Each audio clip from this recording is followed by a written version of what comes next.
तारीख थी 9 अक्टूबर 2025। बिहार के बेगूसराय जिले के खोरमपुर गांव की रहने वाली भारती नाम की एक लड़की जो पटना में रहकर प्रतियोगी परीक्षाओं की तैयारी कर रही थी। लेकिन इसी बीच भारती छुट्टियों में पटना से अपने घर खोरमपुर गांव आ जाती है और फिर 9 अक्टूबर 2025 को वह अपने परिवार वालों से कहती है कि उसे परीक्षा की तैयारी करनी है, ढेर सारे नोट्स भी इकट्ठे करने हैं। और इतना सब कहकर वह 9 अक्टूबर को अपने घर से पटना के लिए निकल जाती है। लेकिन फिर 13 अक्टूबर को अचानक उसका मोबाइल बंद हो जाता है। परिवार वाले बार बार भारती को फोन लगाने की कोशिश करते हैं, लेकिन भारती का फोन नहीं लगता।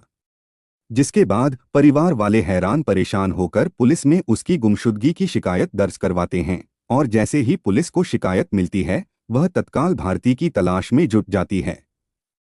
लेकिन तभी 15 अक्टूबर को परिवार वालों को एक ऐसी खबर मिलती है जिसे सुनने के बाद उनके पैरों तले जमीन खिसक जाती है।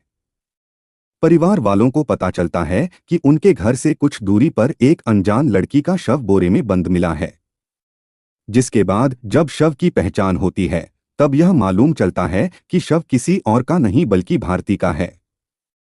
शव मिलने के बाद पुलिस इस पूरे मामले की तहकीकात करती है और तब जाकर एक बेहद खौफनाक कहानी सामने आती है, जिसमें यह पता चलता है कि बोरे में बंद भारती के शव को पूरे 270 किलोमीटर तक बाइक में घुमाया गया और आखिर में उसके शव को उसी के घर के पास बोरे में बंद करके फेंक दिया गया।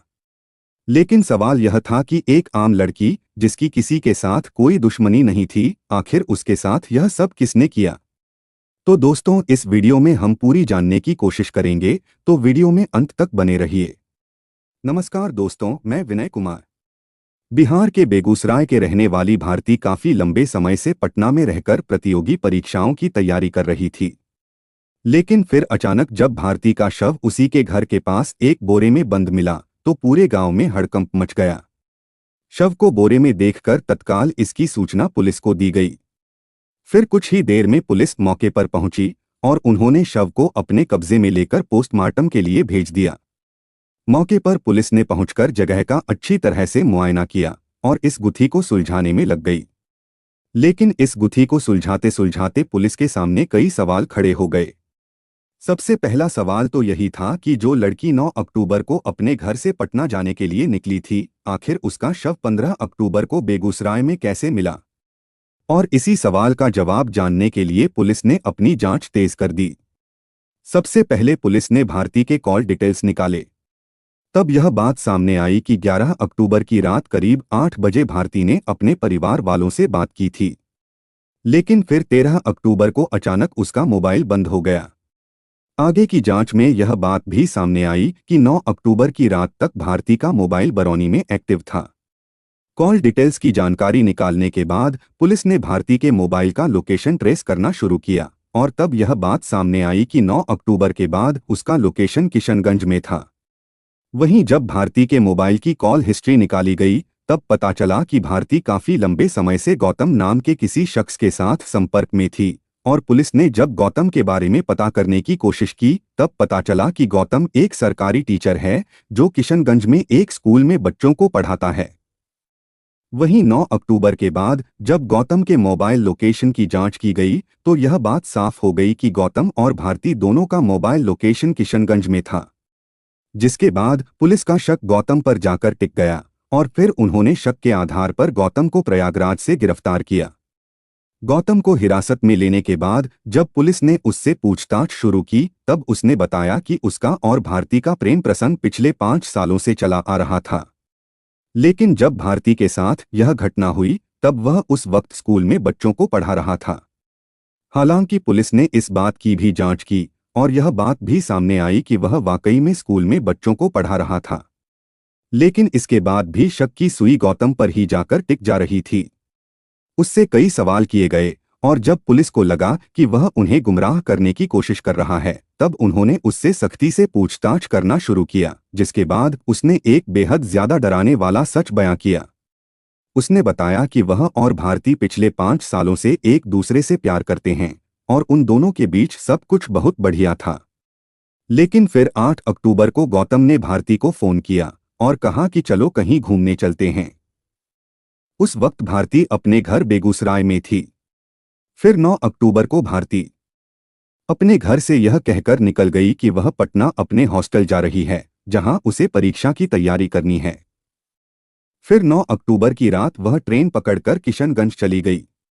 किशनगंज में सरकारी teacher Gautam doctor Bhimrao Ambedkar CA विद्यालय में एक शिक्षक के रूप में पोस्टेड था, जहां स्कूल के कैंपस में ही उसे रूम नंबर 7 रहने के लिए दिया गया था।